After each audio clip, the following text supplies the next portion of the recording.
because at that moment I did not know, they hadn't firmed up or announced or knew that they were going to do Saul. The biggest part of that day was a 4.5-hour sit while Howard Berger did my makeup. Howard Berger won the Academy Award for Narnia and worked with Greg Nicotera at K&N when they were doing all the models and heads and faces for The Walking Dead. And Howard was the one person who came out and applied the prosthetic that went on my face. After which, when they were in editing, they did a digital on just the particular part of the jaw that you saw moving at the end of that scene. So it was a long, patient sit to get the face on, and then it was really working through the moments with Vince Gilligan, which, he's such a master, and wasn't pleased at how the two nurses came down the hall. He thought it interrupted the final moment for Gus. And so he's very inclusive, and he asked me, what do you think I should do? Because I'm a director as well. I was so honored, and I looked at, I'm totally with all this stuff on my face, and in the moment of the character, what would you do? And I was thoughtful. Normally when someone asks us a question, or me a question, sometimes I'm knee-jerk to give an answer, which means I'm either nervous, and I haven't been thoughtful. So I stopped and I looked down the hall, and he was displeased with their performance physically, how they walked up and what they said. And I thought about it, and I said, they don't need to come all the way down the hall. They can see from there what's happening.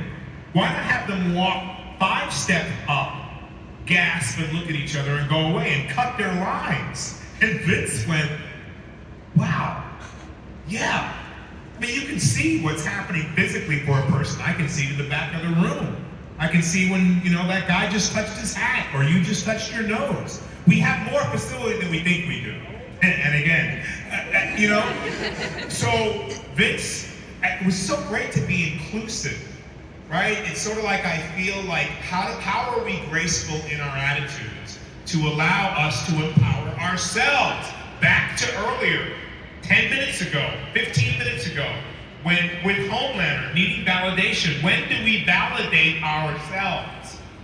When do we take our power and use it to validate who we are? Because you know who you are. You don't need to be told, but we do need to build confidence. So I'm here to say, let me be your confidence builder. That gave me a lot of confidence, and Vince included me and asked me. So that moment was interesting. The final thing I'll say about it is, this was difficult for me all day during that final scene.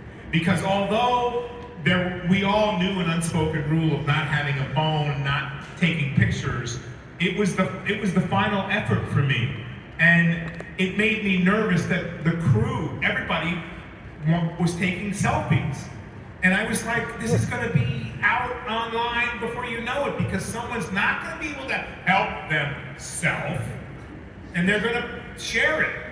And the person they share it with is gonna put it out there. People are gonna know what I look like. So, for me, it was disturbing, because I didn't want to take selfies with people, but people were just clicking away as I walked by, because I was very, very into what I was doing and in character. So that was my, my final moment there. Didn't know about Saul. Saul came a few years later. Can I ask, was the movement of you adjusting your tie something you improvised, or was that in the script? That came from, so I knew I was going, after 401 Box Cutter, you didn't see me to 403.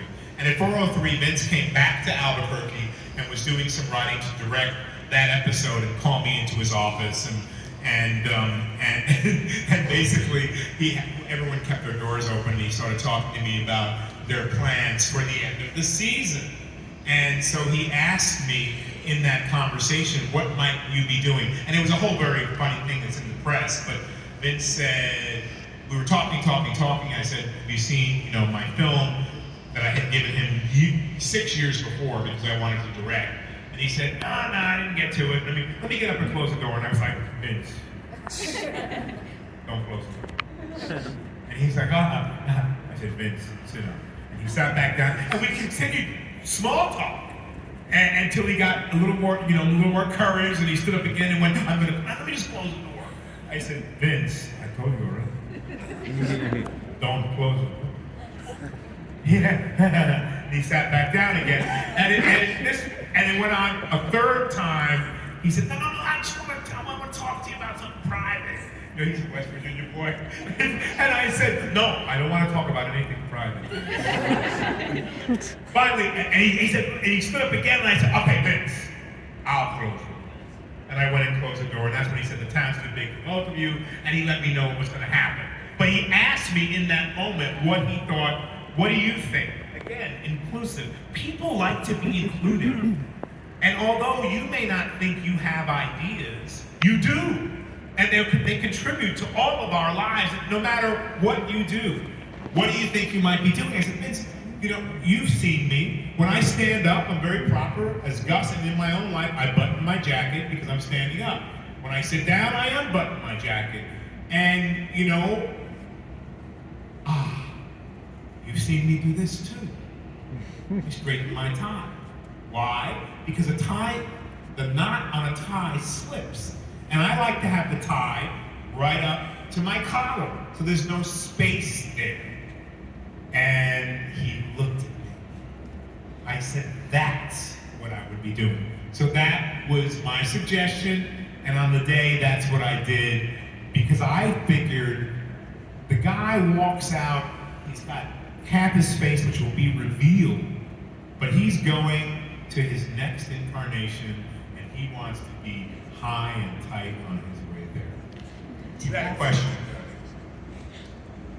I was just wondering if, did you ever try anything of the meth? Oh, that meth was so good. I can't tell you how much I love working high.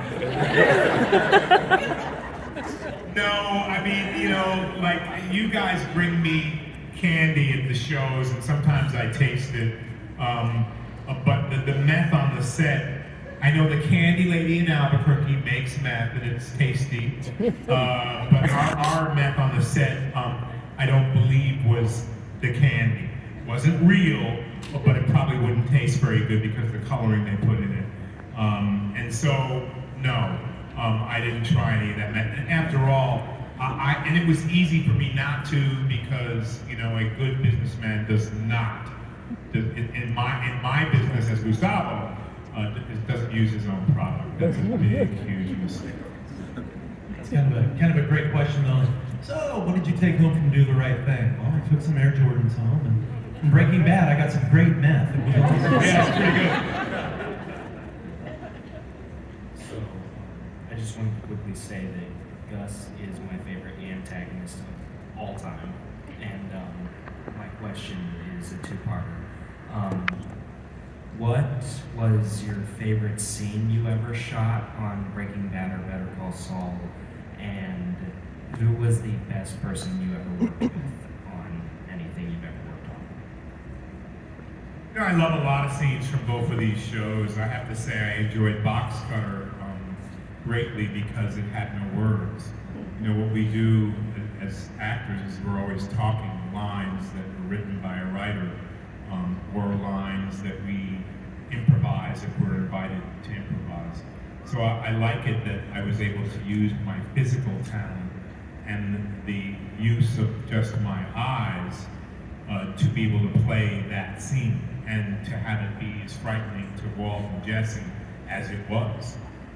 Again, I believe that intention is everything, and so if I showed my intention walking down those steps, and Victor looks up, he's cooking, and big smile on his face, and very smugly, and these guys are tied into chairs, it's my part of what is awkward about our lives is that we're not comfortable with the awkwardness. And so I, as Gustavo, take advantage of that. And so if someone asked me a question and I didn't answer, it would be off-putting. You wouldn't know, you'd probably repeat it nervously. And if I still didn't answer and just stared at you, it would put you in a place that's uncomfortable. Well, that's our lives, right? We say things and we giggle because we're nervous that are our own tells. You know, I have a daughter who, when she was 10, she'd go, I would go, ha, and she'd go, stop with the fake laugh, Papa. The fake laugh doesn't work, right? And so those awkward moments that we are uncomfortable sitting in could change our lives if we were able to recognize that and just breathe and relax and let it be uncomfortable. So I love Box Cutter because it was very uncomfortable for those guys. They were freaked out, like really freaked out, because I didn't give them anything.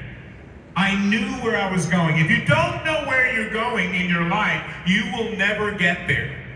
Plan it, see it, envision it, dream it, work it. What you do today determines your tomorrow, even if it's only in your thought form. If you handwrite it, it takes on the expression of your spirit. Not to say don't use your computer, but that's how your dreams are realized. You're putting your energy from inside of you onto some paper. You're not speaking it into a dictaphone. You're not tapping it out on a computer. You're putting it into something. If you do not make a list every New Year's of your hopes and dreams and desires, how do you expect them ever to come true? If you don't think about what you really want in your life every single day, if only for 10 seconds, how do you think it's going to come true? This is vying for your attention. Your computer is vying for your attention. Everywhere we go, the music of our lives, telling you what to buy, telling you what to think, telling you to bop along with it to make your life easier. We lose the connection with our own insides, our own godliness, our own goddess.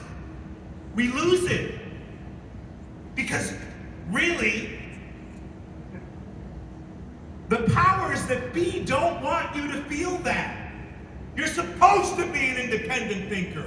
You're supposed to be an independent creator of your life. So if we all did that and we came together as human beings, the world would be better. Because you speak from your gut, not from the music that's pumped into our world that is affecting each and every one of us. We only repeat what we hear.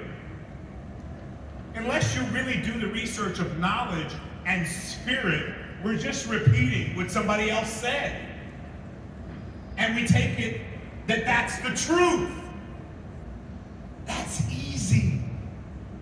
It's much more difficult to be defined in your essence, to be able to figure it out and share it on a whole other level. But that means you gotta tune that out so you can hear this. Your heart, your soul, your spirit. It's the only way we're gonna heal as a society. It's the only way we're gonna be able to. Today we have really major problems because no one can agree to disagree. I can't allow you to have your point of view because mine is better. What craziness is this? Right? It's bananas. I hear your point of view, I go, you know what? I don't see it that way, but you know what? I support you in feeling that way because I'm empathetic and I can understand. So, you know, our world has changed, you know, a great deal. And I love what I do as an artist, but I also know that what I do as an artist empowers me as a human being and starts to heal my own being so I understand myself better so I can be more truthful, more organic, more real in all of my communication and relationships so that I'm not creating the same kind of karma that I learned from my family of origin. God bless my mother and my father, but they had foibles and some of those foibles get passed on. Why? Because as I grew up, I just observed. I'm a total sponge. My mother used to say, God bless you, Elizabeth. She used to say, don't do as I do as I say do. Right? And I get it, but at a certain point, you formulate who you are and what you are, and you choose what you want to be.